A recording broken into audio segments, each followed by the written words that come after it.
I think for a keynote, you're supposed to give a kind of big picture vision of the field and overview and your kind of strategic vision for the future. And I'm actually not going to do that. I wanted, particularly for the timing of this talk, I really wanted to actually kind of solicit your questions and feedback as if it was really a research seminar on some new work, some preliminary results, some work in progress. So it's going to be much more like a research seminar type talk, and I value your kind of opinions and queries and things, because this is brand new, and it's also quite preliminary. So I think as we get towards the kind of results numbers at the end, I'd ask you maybe not to tweet those particular slides with the numbers on at the end, the ones that sort of say preliminary on. But yeah, I'm really happy to be here to sort of hear all your different views on different techniques in this area. So yeah, so how uncertain is future sea level rise? Quantifying many kinds of model uncertainty to improve projections, preliminary analysis. And this is very much kind of on behalf of a really big consortium that I'm going to talk to you about. And hopefully I don't need to kind of motivate the reasoning for thinking about future sea level rise.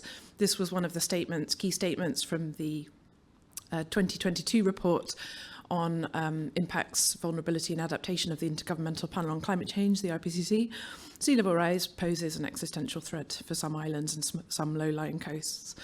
And certainly in the approval session that the governments attended of the first working group report on the physical science basis, these small island states were really, really pressing on sea level rise. They wanted to know about the high-end possibilities, and they wanted to know about the long-term. So they were really, really strongly pushing for this.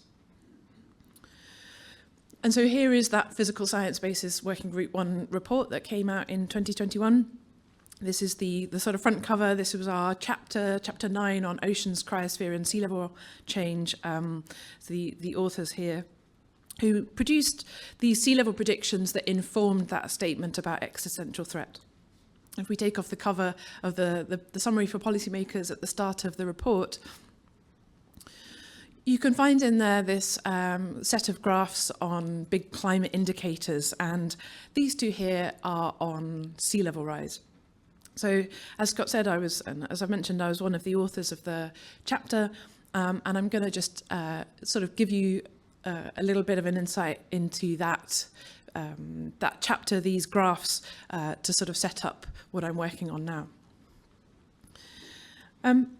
The sea level assessments that we made, we did the best that we could with the information that we had, assessing the papers that are out there and putting them together. But of course, there's always room for improvement as we go through science. And so for that first set of predictions of global mean sea level rise to 2100, you can see there are different scenarios here in different colours. So I led on the land ice contribution to that graph.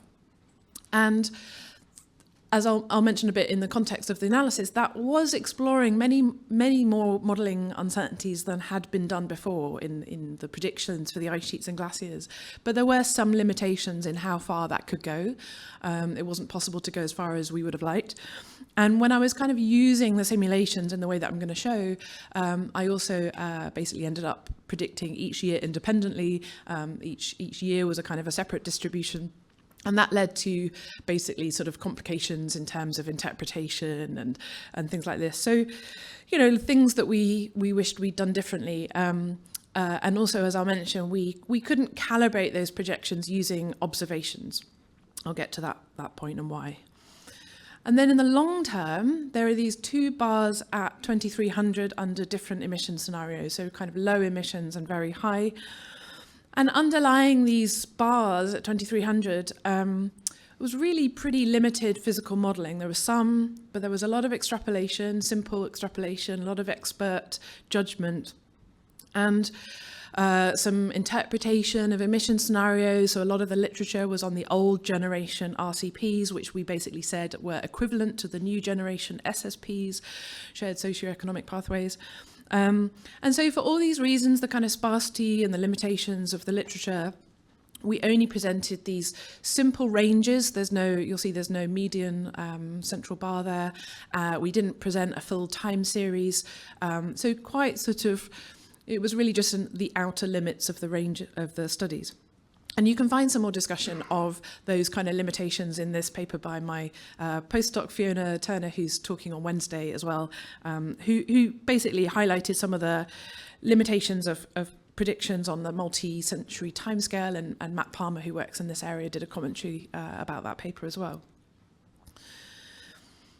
So, predicting sea level rise, as I mentioned, my focus is really on these parts, the glaciers and the ice sheets, as opposed to the other contributions to sea level rise. And we typically take the mountain glaciers of the world and divide them into 19 regions around the world. And then we also have the Greenland and Antarctic ice sheets. These are pictures from various computer models of those. And so my aim here is to produce probabilistic projections of the land ice contribution to sea level rise, calibrated with observations going up to the year 2300 under any scenario of greenhouse gas emissions that we choose. That's the goal for the new work. And here is what we did in that study that went to 2100 that I showed first. We had ice sheet and glacier multi-model ensembles. So when we had these multi-model intercomparison projects, these MIPs, just like CMIP for climate models, we had MIPs for the ice sheets and glaciers. We used the data, and here's one example here where the sort of the dots are different simulations of the sea level contribution from a particular glacier region as a function of the global temperature change over that time period. And so the different colours are different emission scenarios going from low to high. And so what we did with those multi-model ensembles is emulate all of them at once using Gaussian process regression. So I really come from a kind of uncertainty quantification sort of field, from that community where Gaussian processes are very common. And I'm going to talk a little bit more about the advantages of that and why we choose them. But what we end up with here is shown in grey. We've got the mean prediction as the sort of central line, and then we've got an uncertainty interval shading, kind of encompassing that multi-model ensemble. And these are probabilistic methods, as I'll go into in a bit more detail.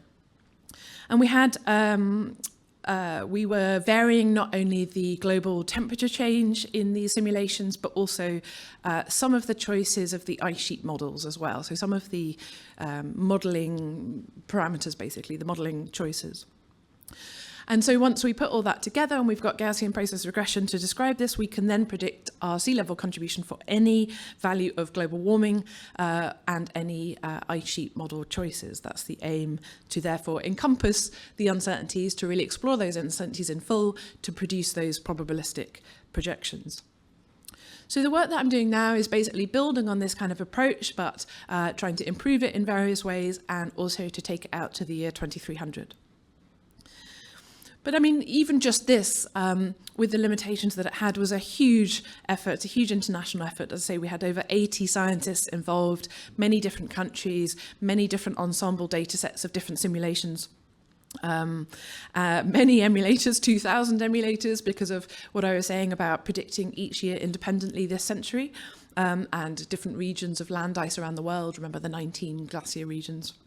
And then the ice sheets as well. And you can find the code for that on GitHub if you're interested. And so the thing that I'm talking about now is what I hope will be a kind of a new generation of predictions. So we've got an EU project that is ongoing at the moment called Protect.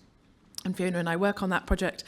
And it's a really exciting project to work for because it encompasses it's a real end-to-end thinking about a particular climate problem. So it's got this kind of focus on improving our understanding of the ice sheets and glaciers as well. So thinking about how do we improve the processes of simulating them, improve the models, improve the parameterizations, explore the uncertainties, as I'm going to show. And there's also this element of co-design with the stakeholders. So people who are going to be really affected by sea level Maldives, as I showed in the photo, actually people in Greenland, in France, around the world. So those kind of stakeholders that are worrying about coastal flooding had input into what we were doing. And you can see sort of a best part of 30 institutions from 9 countries, all working together to make sea level predictions over sort of multiple centuries, but also all those regional impacts, like what are the impacts going to be on, you can see, ecosystems, on people, on infrastructure, as in the little cartoons there. So what have we done here? Well, I've used this term kind of grand ensemble or grand design. In this new project, we have really tried to look at more uncertainties than ever before. So we've sampled all 4 kinds of computer model uncertainty, as I would categorize them. So first of all, the structure. So we have multiple different models again, fewer than we had in the full model and comparison projects from before, but we have multiple models. But also, what's nice about ice sheet and glacier models is you can also often change the structure of that model and run different simulations. So you can use, for example, different parameterization schemes relatively easily in a lot of these models. You can use different grid resolutions, which isn't the case for global climate models. We've also got the kind of standard thing that you vary in this kind of study, so different parameters, different values of the coefficients in those parameterizations, these simplified schemes in the models that are giving the overall picture of a physics process rather than the detailed physics process itself. And then also varying initial and boundary conditions, and mostly these relate to the climate input that is driving those ice sheet and glacier models. What was the data set? What was the regional climate model that was used to drive the ice sheet changes? And some of these are nested as well, so you can imagine if you've got one parameterization embedded in a model, you can vary the parameters of that, and if you're using a different parameterization structure, then you can vary the parameters of that. So there's a bit of interaction between these things. So overall, we ended up with about an order of magnitude more uncertainties explored and included in the emulation work than before. So around 10 for Greenland and glaciers and over 20 for Antarctica. Whereas for the IPCC, we only had basically a couple of uncertainties varied, and the glacier models were not changing any of the input choices of their models. They were only varying which model was used and then the climate as well. So big design, big lot of uncertainties. How do we get there in this project of 30 institutions and 9 countries and so forth? And I thought I'd kind of dig into this a little bit in case any of you find yourself designing a multi-model ensemble across multiple inputs. Some of my tips and tricks for how this has gone, because it was certainly the first time I'd done it. So this was really, it has to be a process that's co-designed with the modelers. You can't sort of just impose, even though I was technically sort of in charge of the design as the co-leader of a work package, you still have to kind of get people on board, talk to them about what they can do, what they want to do. So it was co-designed, and I would say semi-designed from that point of view, because really what we did was to provide guidance on experimental design. It wasn't completely prescriptive. We had a deliverable written into the project, so from the start when we wrote the proposal for the project, that was going to be a report on experimental design. That came about 18 months into the 4-year project, now 4.5 with an extension. And this was really informed by a few different things. So it was informed by the stakeholders of our project. So we surveyed the stakeholders. What timescales were they interested in? What information did they need? A lot of it was already covered, I would say, in the proposal, but we checked that we were doing the things that they wanted and needed. As I say, the uncertainty quantification, the sort of the things I'll talk about of experimental design, of what do we need to do with our simulations if we're going to emulate them with machine learning. What are the lessons we've learned from those previous MIPS, that previous study that I did that informed the IPCC? What were the things we wish we'd done differently or that we couldn't do last time? And also there was a lot of expertise, of course, from the modelers in Protect and from preliminary simulations and process studies and observations as well. And so the kind of models that we're talking about here, you can see on the right, we've got Antarctic and Greenland models, that's the AIS and the GRIS acronym there, and glacier models. And they are all either directly or indirectly, as I say, driven by global climate models, GCMs. And then the ice sheet models, as I mentioned, typically had a regional climate model that was sitting between the two to give a higher resolution climate. And then we've got often the ocean would come from a global climate model, and then the P here is standing for parameters. So what we were trying to do in this deliverable, this guidance, was talk about the emission scenarios that people would use, basically that were then driving the global climate models that are sitting at the left-hand side here. And then particularly, what are the choices and the guidance for using those ice sheet and glacier models to explore uncertainties.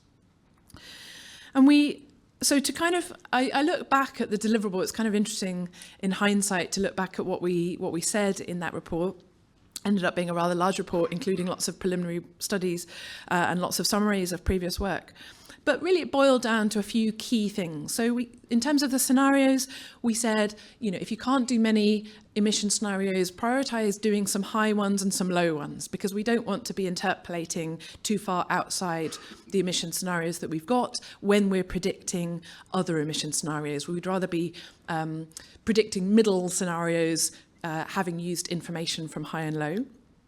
And also the same scenarios. So in the proposal, we hadn't specified, I think, quite clearly enough how to bring all those different land ice components together.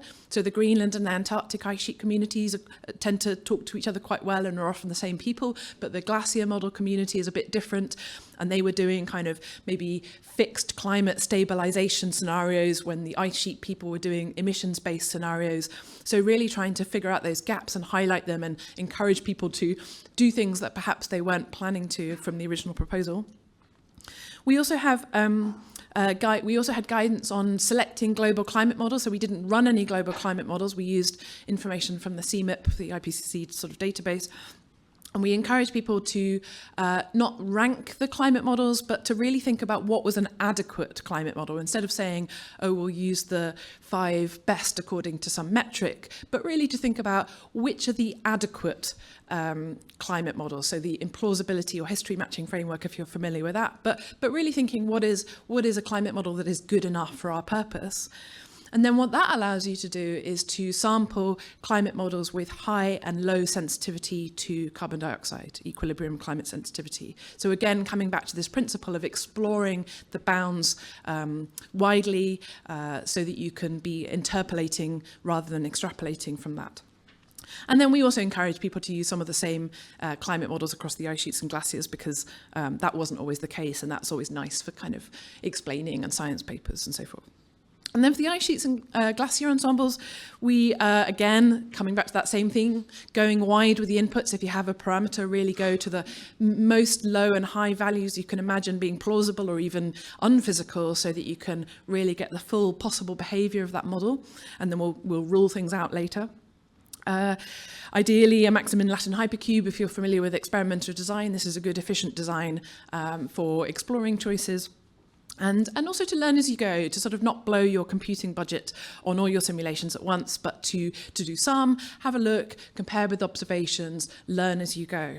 And these are all kind of very standard features of experimental design for computer models, particularly complex, computationally expensive computer models. But the modeling community isn't necessarily familiar with them. It's not necessarily intuitive to detune your model and give it all these crazy parameter values that are going to crash the model. We also said, please start in the past. We want to evaluate your model simulations with observations. As I mentioned, that wasn't possible before in the previous study. So we really made a really strong case for this. And also just talk to us. So Fiona and I, in charge of the design, we really encouraged the modelers to come to us. And that was partly successful, as I'll mention.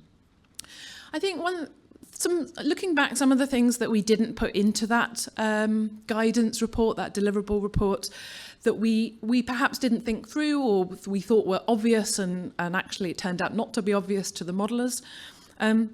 One is we try to encourage people to use continuous parameters in their exploration of uncertainty, because categorical choices, factors are just a pain, basically, to deal with and to explore the uncertainties. When we're emulating multiple models at once and we're putting them all into the same framework, we need the models to explore some of the same uncertainties. They don't have to do all of the same, but they have to do some, so that the emulator can basically propagate information across different models and understand the relationship between those models through those inputs that are being varied.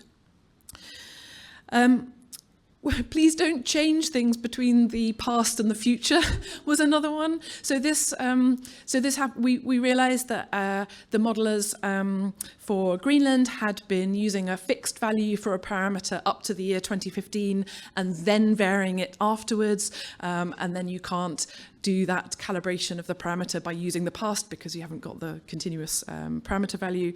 And also just things that only come out in conversation later, transformations of units and definitions between models, changing model choices between one wave of simulations and another without telling us, just really trying to sort of pin down everything that they're doing that's going to be relevant so that our data set actually represents what's going on. So we weren't always successful in persuading people about these things or catching things. In some cases, we did ask people to rerun simulations, which is always a painful process of trying to ask someone you're already asking to do more work than they maybe were planning to do, and then to redo it the way that you want for these esoteric uncertainty reasons. But people were very, understanding and did their best to try to fit to the design that we asked them to do. And so once you've kind of got all these simulations and this design, to actually sort of turn that into a data set, a nice kind of clean spreadsheet of numbers that you can emulate, you need to do a few things. You need to be able to translate these input choices between models. So what I mean by that is, does a parameter have the same meaning in these different models? We're quite lucky, ice sheet and glacier models, there's a lot of talk between modelers, a lot of similarities.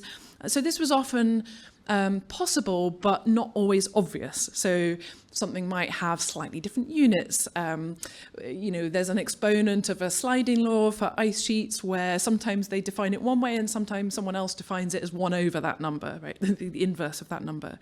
Sometimes things have different names, but they mean the same thing, and sometimes the reverse, they have the same name, but are defined differently. So you have to be talking to the modelers and saying, like, does your model really do the same thing here, or is it different? And of course, you need to include a lot of missing values. When imagine all these models are varying different things, sometimes the same things and sometimes different. You've got to make sure you've got numbers in every box. And so that's straightforward if you've got a parameter in a model that has not been varied in that ensemble. So then you just say, okay, what was the default value that you used that you didn't change? That's fine. But what if that parameterization scheme or that structure just doesn't exist in that model and maybe never could? Maybe that model never could have that modeling choice. What do you use there? So in general, we'd use the default of a different model. We tried to come up with some sensible value to use here. And all of this requires a lot of conversations, as you can imagine, which wasn't always straightforward when you're spread across different countries and pandemic and limited time, and you can't get to every meeting. You can't sit down in person with every modeler. So it involved a lot of diving into model equations. Do these parameters mean the same thing?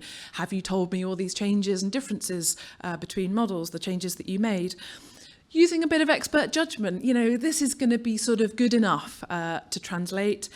And all of that takes relationships, it takes trust, it takes bothering the modelers over and over again. Please explain that to me over and over again, and lots of time.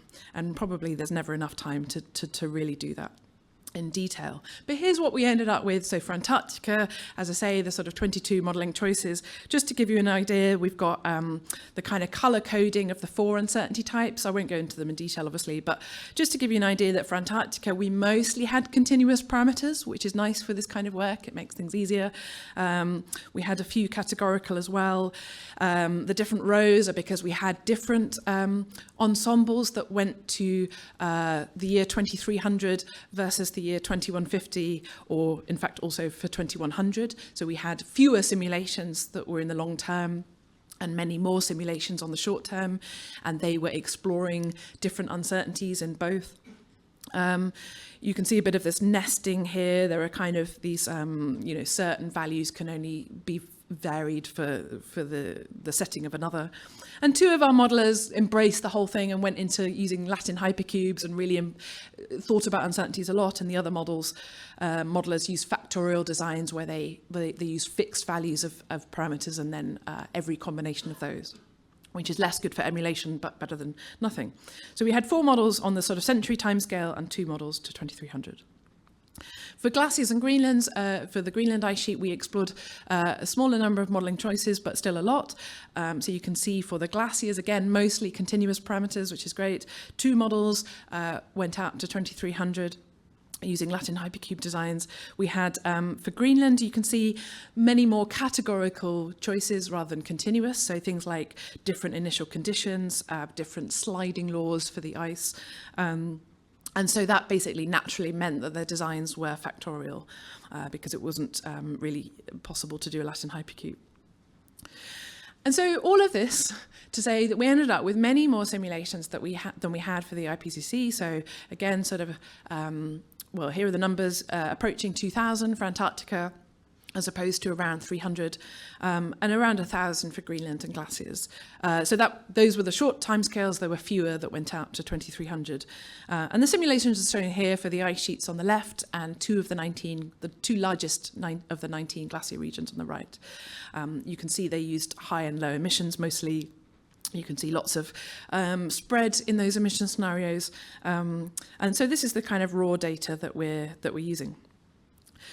So this is the technical bit. If you're interested in Gaussian process, if you want to know all the technical bits, don't worry otherwise. But in terms of what's the same as what we did before, we are, as I say, predicting sea level for any value of warming, any ice sheet model choices, and then what's new here, as I mentioned, is glacier model choices as well. We're using the R package robust GASP, and we have a nugget, if you're familiar with Gaussian process and Kriging, because of the fact that we're using multiple models at once. It's sort of noisy data. One improvement is we're now emulating the full time series instead of individual years. So we have principal components. Basically, we're emulating all of those principal components that describe most of the variance to get full time series. I do have a small tractability problem where I can only really take about 1,000 simulations. So at the moment, I'm sampling 1,000 if I've got more than that. And then, so that leads to, instead of 2,000 emulators, we've now just got about 40 because we have one for each land ice region for the century timescale, and then one for each region for the long timescale. So I'm emulating those 2 timescales separately. And then for continuous parameters, there's kind of usual choices in this field for Gaussian process quantifying uncertainties.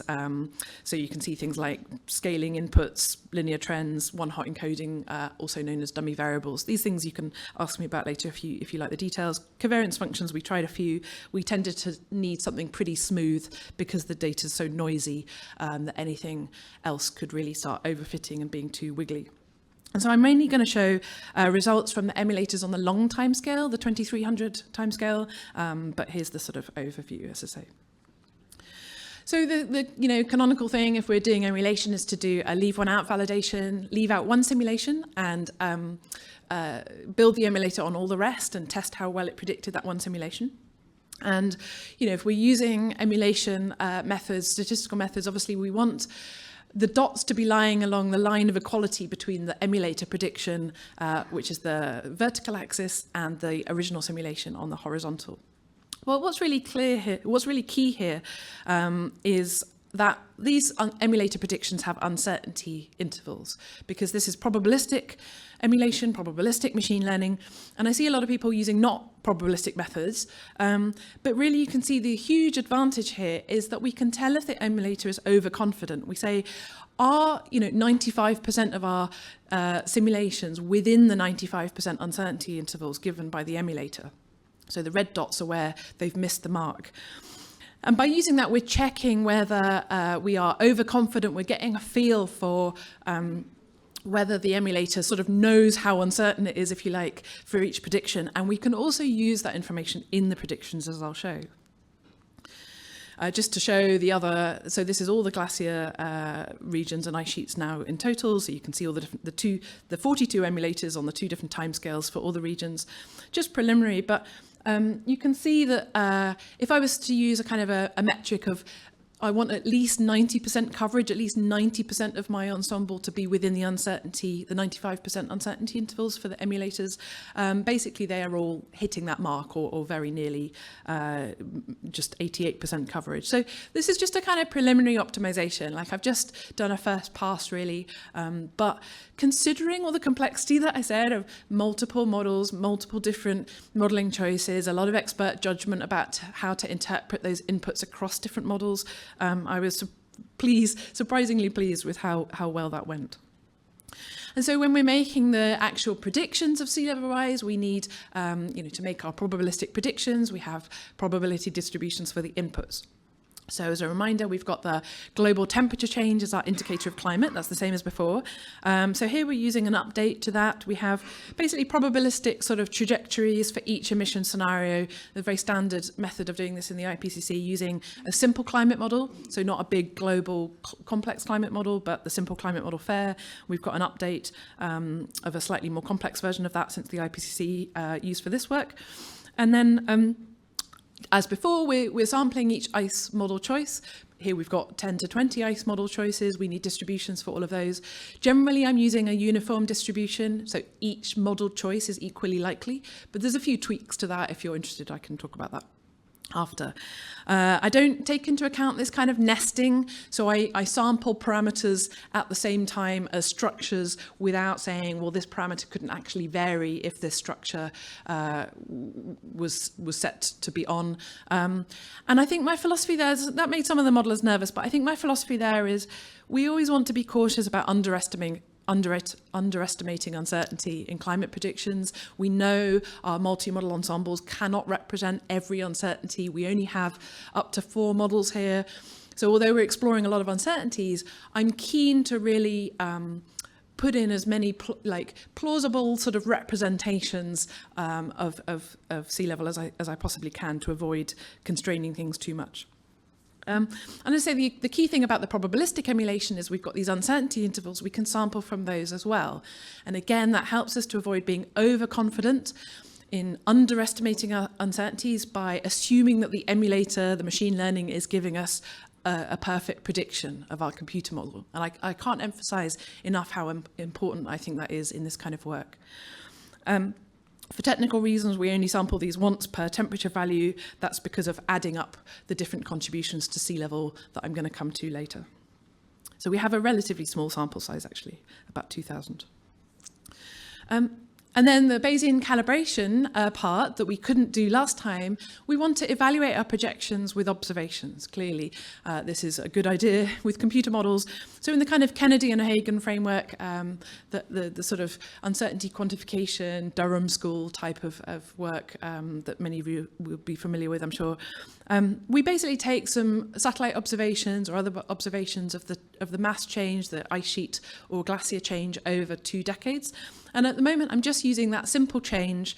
So what you end up doing is weighting, of course, all of the projections that are closest to that over that time period and down weighting anything further away and reducing those uncertainties. It tends to mostly reduce the uncertainties over the first century or so. By the time you get to 2300, it has less effect, disappointingly. And if you're familiar with model discrepancy, we made some simple choices there that, again, you can ask me about if you're interested. So to show just the kind of calibrated probabilistic projections for the land ice, which is the main kind of part of this work that's here. I'm not going to focus too much on the details of the results because it is preliminary. But the sort of big picture, I think, won't change in the sense that, the glaciers, this is all of the global glaciers now added together, show a very strong dependence on emission scenarios. Antarctica shows very little dependence, and that's a result that we're seeing in lots of work, where basically you have 2 competing factors of increasing snow and increasing melt, both happening, and so these balance each other out, and you don't get a strong emissions dependence. And compared with the sort of IPCC numbers at 2300, the glaciers are a bit lower, but the glacier numbers at 2300 were really just based on extrapolation from 2100. It was just very back of the envelope, really. But the ice sheets are much more similar. These I know are underestimating the uncertainties, these scenarios, these probabilistic projections are going to get broader. And that's because the way that I'm currently doing my Bayesian calibration, just this first pass, simple, quick coding that I did for this deliverable deadline, was it basically reshuffles all the temperature inputs that I'm using. So those global temperature changes as an input. And so what that means is that you lose the correlation across different land ice components that you get from that. So having a high temperature set of land ice predictions versus a low temperature, those are all scrambled, and that has the effect of narrowing those distributions. So I need to fix that. And I also have a cap for the maximum contribution of each region of glaciers, and that's probably a little bit harsh because I don't take into account observational uncertainty. And so those kind of numbers at the top, which I showed before, I know are too narrow. And if I just show to illustrate by adding some correlation to that global temperature across those different glacier regions, when I sum them, you can see this is the kind of thing it will look like when I fix that. We also, Fiona's going to show on Wednesday the work that she's doing, basically comparing with completely different methods. So she's using random forests. She's focusing on Antarctica to the 2300 timescale.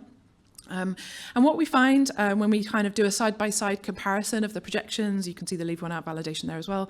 They are pretty similar. The random forest is giving us slightly lower numbers around the middle of the time period. We haven't looked into why yet. And the uncertainties are smaller. So in the leave one out validation, they look larger, but overall they're smaller. Potentially something to do with the uncertainties when you're at the edges of the parameter space. We haven't looked into that in detail yet. But Fiona's going to talk about her work on Wednesday. We're also looking at random forests for Greenland. That isn't working so well yet. It's a work in progress. So I mentioned that we're emulating the two timescales separately because we have more simulations on the century timescale and a lot fewer simulations that go out to 2300. So when you put the two together, you can see there is a discontinuity, not really for Greenland, but there is for Antarctica and for the glaciers. We have more simulations on the century timescale, and that tends to concentrate the probability and give us narrower uncertainties actually for the first century. So that's at the moment, but as you'll see in my next steps, I'm hoping to combine all of these together to avoid this discontinuity. So that's all the land ice projections. If we're going to predict global mean sea level, we need the other contributions as well. We have thermal expansion, the expansion of the water as it warms, and the land water storage. And this really nice community platform Facts, which is all open access, which we use for the IPCC, allows us to put all these together. Those new temperature projections that I mentioned, new thermal expansion projections effectively come from those as well. And all of these people were incredibly helpful in helping us put the new code, EmuLand Ice 2, into Facts.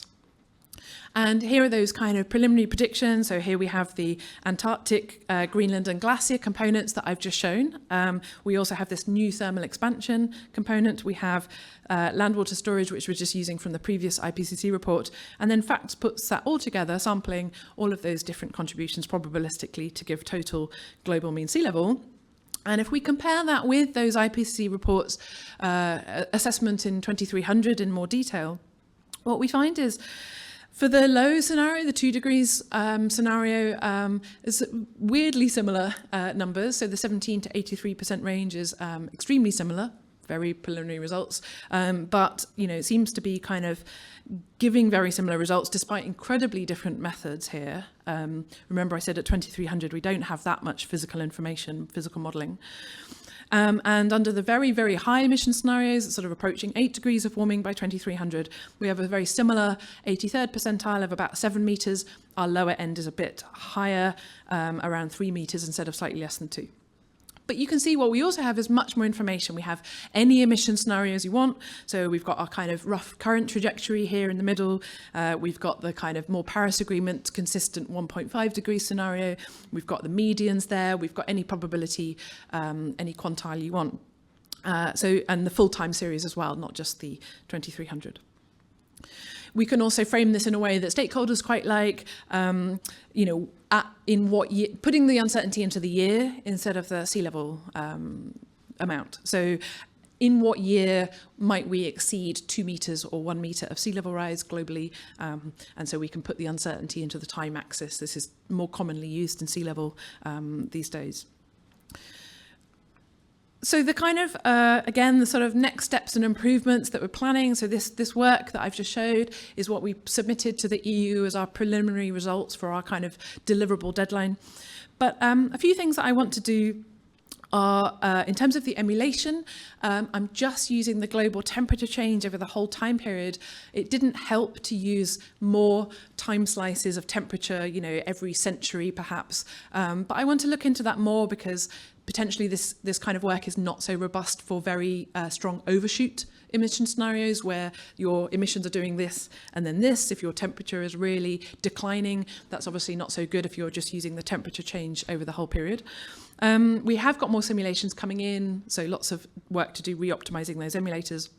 I'm going to sort of improve that Bayesian calibration, which is just very simple at the moment, use more information, fix that implementation that scrambles the climate inputs.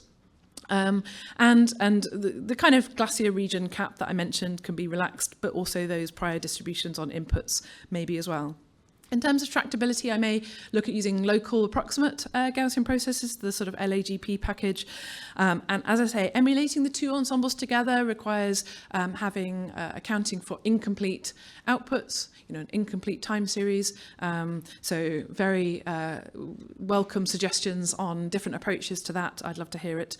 So just to summarise, compared with the IPCC, we're now predicting to 2300, exploring many more modelling choices than before, calibrating with observations which we couldn't do before, putting it all together in this facts framework, open source community sea level calculation framework to make probabilistic long-term projections under multiple emission scenarios with the aim of making these projections more useful and more robust than before. Thank you very much.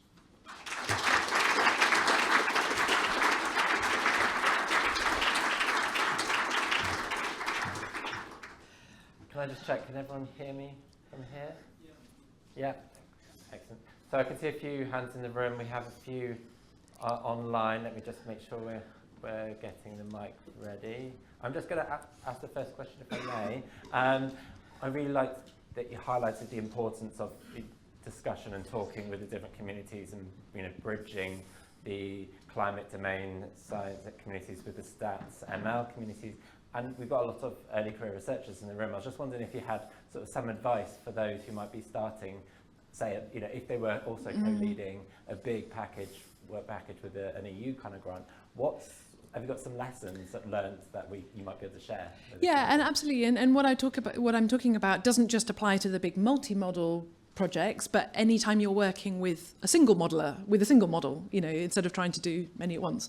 I think persistence and repetition and politeness are my tips, because I think I underestimated probably how many times you need to say things to people when it's new to them, when it goes outside their comfort zone and experience. And that's not any kind of criticism of them. I think it's the same the other way around, right? They probably got fed up with explaining the same glacier physics to me. So I think, you know, I have spent like my whole career trying to persuade ice sheet modelers and now glacier modelers to detune their models and to calibrate with observations. And I think after 15 years, I think I finally cracked it. And so it takes a long time. You know, I joke about this with one of my collaborators in Protect, that he's finally stopped bugging me with, but why are we doing this? But I don't agree with this. But why? Why?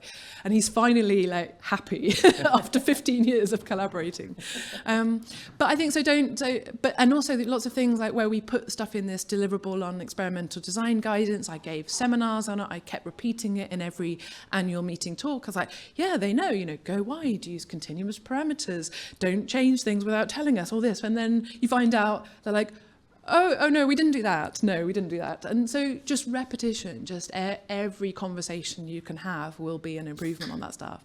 And don't be afraid to keep politely repeating and politely asking them as well to make sure you understand what they're doing and their it's a long process. It's a dialogue.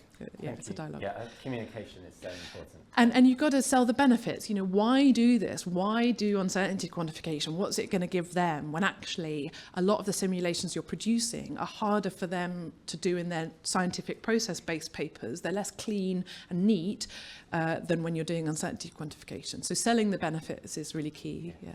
Thank you. And we'll take a couple of questions in the room. Can you just introduce yourself and your institution as well? So we'll start here. Thank you. I'm Claire Monteleone at INRIA, which is a French National Research Lab on computer science, and also the University of Colorado Boulder. And it was really interesting. I hope the data can get out to those that want to try generative deep learning models. I don't know if it's big enough. But I had a question about in glaciers, the contribution levels out or even declines. So the idea is you simulate melting all the ice. Is that why? And you don't see that on Antarctica or Greenland on these timescales? That's right. Yeah. So the total glacier contribution to sea level rise, if you melted all of them, is 32 centimetres. And unfortunately, we do hit that on these timescales under medium to high emissions.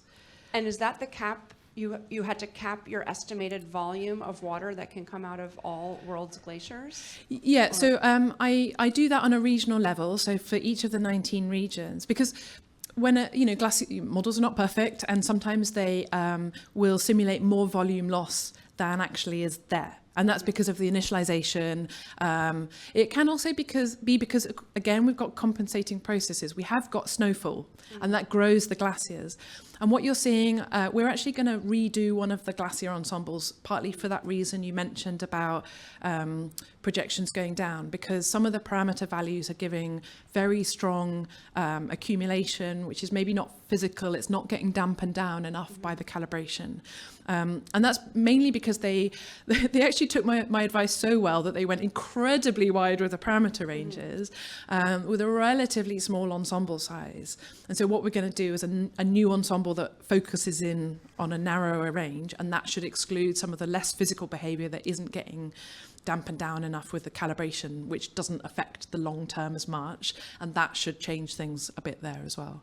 Yeah. Are you able to tell that these effects aren't due to just like model drift because you're running them so far out? Yeah, that's a good question. They tend to think about that a lot in the ice sheet community. So they will often do a sort of fixed control climate simulation to check for drift. It gets a bit complex because there may be some physical response there from previous climate changes because the ice sheet responds on very long timescales. It's a good question about the glacier modelers, though. They don't tend to mention that so much. There is a certain amount of rescaling with the glaciers where if simulations don't complete, or one of the models only actually simulates 90% of the 200,000 glaciers in the world to save computing time and then scales up for the 10%, again, there's some assumptions going on in there. But yeah, it's a good question. And that was a bit of complexity in the IPCC report because the ice sheets did subtract a control run to remove any drift, but then others would say, oh, but what about the real physical signal that's in there? So we kind of added something back in the IPCC report. It's not an easy question, yeah. But I will follow up with the glaciers about the drift because I think that's important to think about. Thanks. Was there some other hands? Peter. Hi, Peter Watson from Bristol University. So I'm not a sea level rise person, but I was just kind of wondering how do you think your work then fits into the bigger picture around the topic? So my vague understanding is that in sea level rise, people actually have in the past considered kind of multiple probabilistic estimates and kind of considered a range of uncertainties. So do you see your work as sort of superseding that and kind of giving one probabilistic estimate that can be used on its own? And the second part is, does your work, do you think it says anything about the kind of very high-end scenario? So like that line that was shooting up on your kind of high global warming scenario of a few meters of sea level rise in the future potentially. Does it constrain that at all? Yeah, okay, good question. So this is, I guess, sort of from digging around in our chapter. So what we did in the IPCC chapter on sea level change, and particularly led by Bob Kopp of the FACTS framework, is the FACTS framework is very much plug-in. So you can have, maybe the Emiland ice sort of predictions for Antarctica, but you can also plug in Rob de Conto's very high predictions for Antarctica that you're referring to, which has a sort of a different mechanism for ice loss that allows lots of rapid ice loss. Or you can use Anders Levermann's, you can plug in different. And so the idea with the IPCC report was to do lots of different combinations of these. And unfortunately, that meant it was very complicated and difficult to communicate, but the idea was to do that sensitivity analysis. And obviously, like my goal is always to try to be encompassing all different things. We don't have that particular model of Rob de Conto's model of very, very rapid Antarctic ice loss in here. Actually, if he uses his model with the same framework, he actually gets very similar results to us. There's a kind of, I hesitate to say you kind of force the model to lose ice rapidly in the way that he runs it, but basically there's that kind of effect going on. So without including every single model out there or every model that hasn't yet been invented, it's obviously impossible to claim that you're covering every uncertainty. But we are trying to be generous in exploring these different uncertainties, in incorporating all this emulator uncertainty, really trying to be as broad as we can, and broad in the calibration as well, not too constraining in the calibration. And in the IPCC report, we treated it as reasonably, representative for most of the components, yeah. But we can never say we're doing all of it, can we? We can't say we're quantifying all uncertainty because we just can't, and we can't know if we are. Yeah. Thank you. So we're going to take one quick question in the room, and and then we're going to have a few from online as well. And I want to make sure we have online. Sure. So, hi, Giuseppe Brandi from Imperial College London. My question is more trying to understand. You started with a picture of Maldives, right? But then we started to speak about the mean around the whole globe for sea level rise. What about the granularities around the globe? Because I suppose that even you have like an increase of X amount of centimeters, they will not be spread around like equally around the globe. So the short answer is that part isn't my job.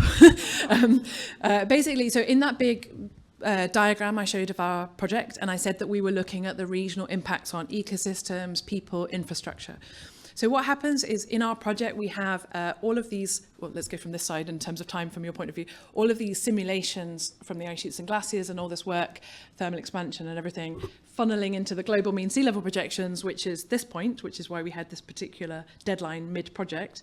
And then those get passed now to the regional sea level prediction people. So Amy Slangen was a co-author on the IPCC chapter, is in our project. Robert Nichols, people may know if they work in this area. And they do all the local coastal flooding, extreme sea level, all of that. Sea level is immensely complicated. It's bad enough trying to simulate global mean sea level because you have all of these contributions with all different modelling communities. You haven't just got a sea level model like in global climate modelling. You've got all these communities that have to work together. Lots of feedbacks between these components, some of which you can include and some of which you can't. And regional sea level prediction is even worse, right? Because you've got, changes in ocean circulation and temperature changing the local thing. You've got the land changes. You've got so much going on. It's unbelievable. And I really respect those guys. And I'm thankful that it's not my job. Yeah. Thank you. So I'm going to move on to some online questions. We have a couple that have got 5 thumbs up. So thanks for those online. So we're going to start at the top. How do you work with stakeholders to turn uncertainty into actionable decisions? Yeah, good question. It's a really complex area. So our stakeholder surveys and meetings and workshops revealed a few things that, or at least confirmed a few things that we suspected in terms of most stakeholders tend to be thinking about relatively short timescales, like decadal timescales. A few are thinking on century timescales, not so many beyond that. It's more the IPCC that's really demanding the long term. They want extreme high-end scenarios, which is always the problem, but obviously the nice thing about emulation and probabilistic stuff is that you can explore that tail end. Some want low-end, some want what's the minimum sea level rise we want to adapt to. Again, the sensitivity analysis of the emulation is, but that makes sense in the sense of adaptive planning. You build your wall to that level, and then if sea level is going faster, you build more on top, and you make sure that you plan for that in advance.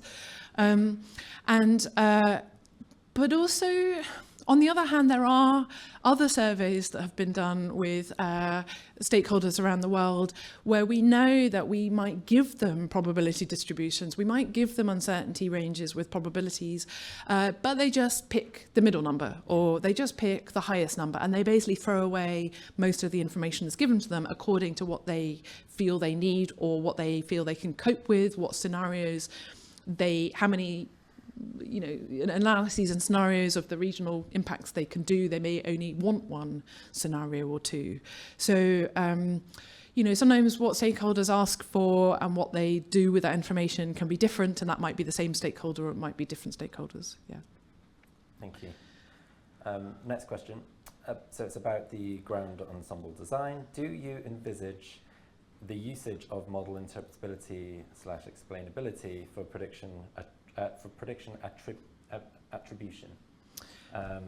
What are the challenges you see? Attribution in ice sheet and glacier change is behind other aspects of global climate change. And that's for a few reasons. I mean, there are people working on it. Part of the problem, of course, when you're thinking about climate impacts, as opposed to going to the original global climate model, is deconvolving the climate from the impacts. So whether you're evaluating with observations as I did, or if you're trying to unpack attribution, if you're driving your ice sheet model with climate data that is biased in some way, or offset in some way, then that attribution process is going to be difficult. Thinking about something like Antarctica, global climate models do struggle with the Southern Ocean, with that ice-ocean interface under the ice shelf cavities. So it is a challenging problem. I think some of that is again, kind of culture. I think in some ways, ice sheet and glacier modelling communities then sort of pick up some of these methods from the global climate community. So I think there aren't necessarily inherent reasons why you can't do this stuff. And people, Alex Bradley, I've just been talking to last week at British Antarctic Survey, is doing this. So, lots of people there are looking at this. But it is challenging when the global climate models are struggling with some of the local forcing to pin down that level of detail. And the ice sheet modelling community is very much coming from a background of thinking about big picture long-term changes. What are the glacial interglacial cycle impacts on ice sheets? And coming down to finer and finer timescales, actually, it is difficult, and it is a process that takes some time. Yeah. Thank you. So I'll take another question online. We've got 3 more minutes. Have you thought about directly using emissions rather than global warming levels to drive the emulation? Yes, but the global climate, the climate warming part allows you to incorporate the climate model uncertainty in response to emissions. So you're incorporating an extra level of uncertainty there, which then when you have your probability distributions of temperature change from the simple climate model, you've got an axis of exploring that you can then sample. So I think you would struggle to incorporate enough of the uncertainty if you did that, I think. Yeah, that makes sense. And just looking through, we've covered some of these things. I mean, maybe I could add it, coming back to this overshoot scenario. Maybe it's information that could be added. I shall think about it. As an additional variable. Yeah. Nice. Yeah. About emulator precision and validation, have you found a common feature across the inputs of all leading, across inputs leading to wrong emulation predictions? So. Yeah, good question. I think no. So you might expect grid resolution in the ice sheets. You might expect finer resolution, a finer grid to give you more mass loss, because things like glaciers within the ice sheet can flow more and it can respond more. But actually, we found a slightly opposite sign. It was that way for Greenland, but the opposite for Antarctica, which I wasn't expecting, only mild. A lot of the other input choices, they are quite different, the two ice sheets, the things that are important. The Antarctica is predominantly driven by ocean processes and Greenland by atmospheric. There will be some, but actually not obvious. Yeah, not something I could just say, oh yes, definitely this. Yeah, yeah. It's useful that you do have the Greenland and Antarctica to give you some comparison and make sure you're not over-engineering a solution for this one ice sheet. At least we have, but still two ice sheets is probably not enough. We would like to be able to sample multiple ice sheets on other planets if we. Yeah, well, people do paleo. You know, when we have much bigger ice sheets, for example, the Laurentide ice sheet over the northern hemisphere, people do that. So that's effective. Or I mean, Patagonia was a much bigger ice field in the past, and increasing your models. Excellent. Well, thank you. Let's wrap up there. Let's give Tamsin another round of applause. Thank you.